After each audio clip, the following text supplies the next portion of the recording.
Hi Taurus, welcome and this is your reading. Be open-minded, hindi halos lahat makaka-resonate. Piliin niyo lamang and thank you nga po pala sa mga nag-subscribe at sa mga bumabalik. Welcome po tayo. Start na tayo. Anong mensahe para sa iyo, Taurus? Give me the message. For Taurus, please. Meron ka ditong 5 of Wands of reverse. Give me the message for Taurus, please. Meron ka ditong 8 of Wands, reverse. Give me the message for Taurus, please.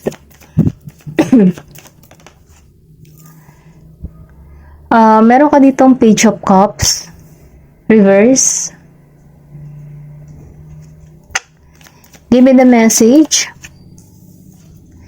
Meron ka ditong The Emperor, reverse. Give me the message. Give me the message for Taurus, please. Meron ka ditong 8 of Cups, Knight of Swords, then 9 of Wands. Give me the message for Taurus, please. Meron ka ditong 4 of Cups. Nakikita ko dito, no? Kumbaga, meron ka ditong person, ano? Hindi halos lahat, ano? Piliin niya lamang. Itong taong ito, kumbaga, nakikita ko dito kasi na mabagal, ano? Kumbaga, mabagal yung pagkilos or pwede rin sabihin na may sumusuko dito, ano? Pwedeng ikaw o yung person mo, kumbaga sinusukuan mo na yung sitwasyon or kung ano man yung nangyayari sa inyo, no, yung relasyon. Kasi nakikita ko rin kasi dito na hindi mo maramdaman yung yung love or pwede rin sabihin na iniiwasan mong mag-isip or isipin yung tao neto, yung mga memories na ginagawa niyong dalawa, kumbaga pinipigilan mo yung sarili mo or kinokontrol mo yung nararamdaman mo para sa taong neto, okay? Kasi hindi mo na siya pinaglalaban or pwede rin sabihin na hindi ka na pinaglalaban ng tao neto. Piliin nyo na lamang, ito lang yung nafe-feel ko dito. Kumbaga, mabagal kasi ang pagkilos ng tao neto. Maybe, marami pa rin tong inaasikaso or pwede rin sabihin na marami pa siyang inuunang obligasyon, responsibilidad, or pwede rin ikaw ito, okay? Kasi nafe-feel ko dito na nababagalan ka sa sitwasyon. Kumbaga, ramdam mo na tama pa ba na ipaglaban to? Yung ganun tanong, tama pa ba na manatili ako dito? Tama pa ba? May panghahawakan pa ba ako sa tao na ito? Yung mga ganun bang tanong, okay? Meron kang person na Aries, Leo, Sagittarius. Then, meron ka rin ditong Scorpio, Cancer, and Pisces. Meron ka rin dito na Gemini, Aquarius, Libra, okay? Pero nafe-feel ko dito malakas yung Aries energy, okay? Then, ito lang yung nakikita ko dito. Kumbaga, pinipigilan mo yung sarili mo na huwag isipin tong tao neto. Pinipigilan mo yung sarili mo na tanggalan mo yung nararamdaman mo. Kumbaga, nakikita ko dito na may ginagawa kang routine or nagpapaka-busy ka para hindi mo maalala tong tao neto kasi nahihirapan ka din sa sitwasyon Kumbaga, nafe-feel mo na na talo ka sa sitwasyon. Kumbaga, ayaw mo na siyang ipaglaban or pwede rin sabihin na ganun yung person mo, no? Kumbaga, yung sitwasyon nyo, nahihirapan ka na ang labo, okay?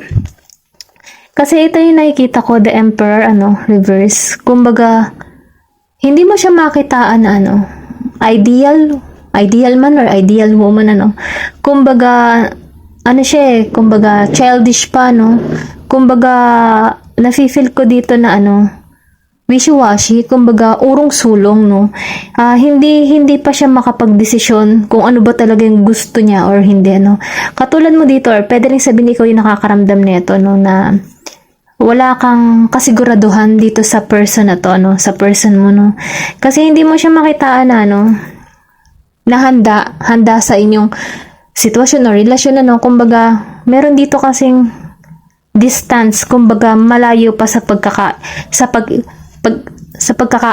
malayo pa sa isa't isa. Ayan, okay, sorry. Ayun yung nakikita ko. Kumbaga, malayo pa sa isa't isa. Kahit ganun pa man, kahit pinipilit mo yung sarili mo na huwag isipin tong tao na ito, hindi talaga maiwasan, na sumasagi paminsan-minsan yung tao na ito. Kasi, meron din kasing, nag-ugnay sa inyong dalawa na may memories na kumbaga, nagpapaalala pa rin sa tao nito. Pero nakikita ko rin kasi dito na mas nagtutuon ka ngayon sa mga sabihin natin sa trabaho mo, sa proyekto mo, kumbaga para malibang ka. Ito lang yung nakikita ko, kumbaga nagtutuon ka para malibang ka sa yung ginagawa, nang hindi mo maalala kasi hindi mo nakikita yung stable sa connection, okay? Or pwede rin sabihin yung person mo, hindi niya makita yung stable sa connection, okay? Piliin niya na lamang, Then dito, sa 8 of Cups, then Knight of Swords.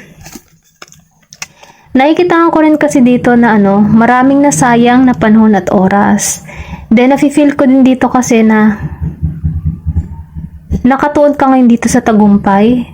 Hinahanap mo yung magiging matagumpay at stable na connection. Ito lang yung nakikita ko kasi may pagkilos din ng gagawin eh. Pwede ring sabihin na mas nakatuon ka ngayon sa goal mo. Humahanap ka ng panibagong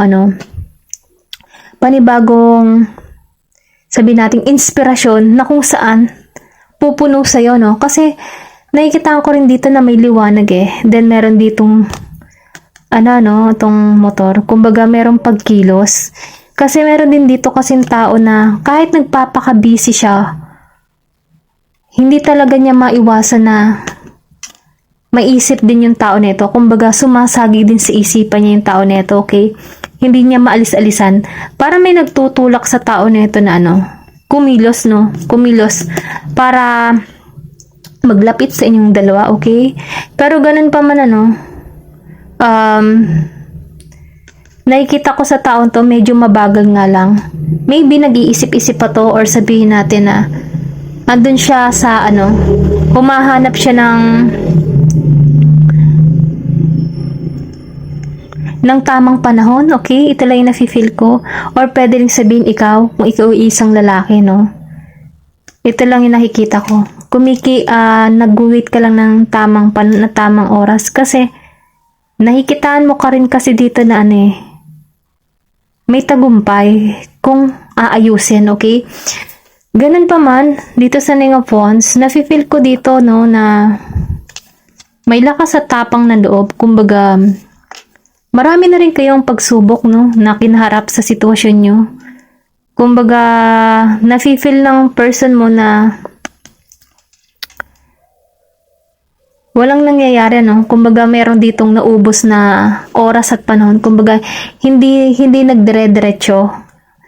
Ganun pa man, meron kasi ditong tao na nakatuon sa pagkawala, Kumbaga, hindi niya nakikitaan yung offer na parating. Pwede rin sabihin na sa larangan ng trabaho, or sabihin natin offer para sa'yo, or offer para dun sa tao mo. Kung ikaw man isang lalaki, hindi mo makitaan yung mag-offer ka dun sa tao mo. Ayun. At kung ikaw naman isang babae, hindi mo makitaan na yung person mo mag-offer para sa'yo.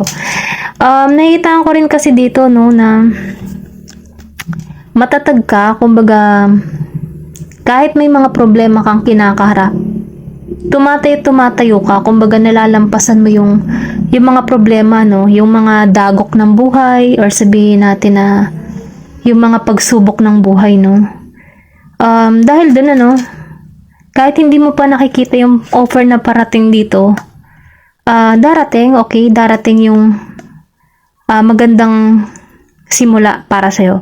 Kumbaga, nakikita ko kasi dito na maybe may pagsubok lang sa inyong dalawa, kung sa person mo dito.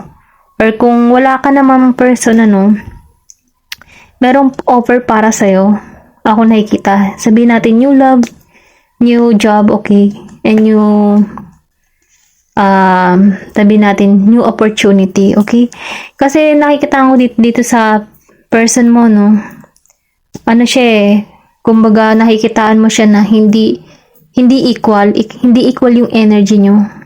May pagkaano pa, low yung vibes, no? Kumbaga, ikaw, positive yung person mo, negative. Hindi pong ganun, hindi nagsuswak yung inyong yung inyong connection. Hindi kayo nakakapag-isip ng positive pareho para sa connection nyo. Kasi nakikita ko kasi dito na yung isa dito may pagka-childish pa.